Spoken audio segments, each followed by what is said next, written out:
Դուք դա չեք ասի, ես կասեմ, որ Հայաստանի Հանրապետությունը երբեք անկախ պետություն չլինի, որ պետություն չլինի ընդհանրապես, որ հանգիստ սպասի նույնիսկ որպես ֆորմալ պետությունը իր գոյությունը դադարեցնելու, լուծարվելու իրեն ուղղված հրահանգներին եւ հնազանդ կատարի այդ հրահանգները։ Այն ինչ դուք անվանում եք դավաճանություն, այս պլանը չեղարկելու դժվար ու դաժան, բայց գնալով իրագործման ավելի մեծ հնարավորություն ունեցող մեր փորձն է։ Երբ հա գրե։ 20 օր առաջ։ Արե տառավոտ երբ հասրե խմի։ Էդի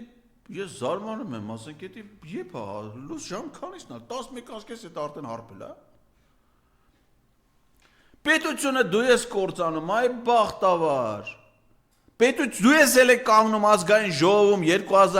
2024 թվականի նոյեմբերի 13-ին ասում ես պետությունը չկա։ Հələ մի հատ դու նայ այդ քարտեզին, դու որ եղել ես այս պետության ղեկավար, այդ պետությունը ինչ սահմաններ ա ունեցել, հիմա ինչ սահման ունի։ Դու մի հատ նայ Իլհամ Ալիևի հայտարարությունների մի հատ համեմատի մինչև 18 թվի դրա կեցվածքը հայտարարությունները հիմիկվա հայտարարություն։ Դու պետություն պահող ես, դու պետությունը խժռող ես այ հայրենիքի գող։ Ու հիմա էլ ես կործանում այդ պետությունը։ Ամեն րոպե, ամեն վայրկյան, ընդ որում կործանում ես այդ ժողովրդի ամենաթանկ զավակների կյանքի հաշվին։ Կեղեքում ու թալանում ես ամբողջ ժողովրդին։ Ու լավ մեկին էլ մարդ ես գտե, որին դու կարաս քննադատես հայրենիքի գող։ Տեսեք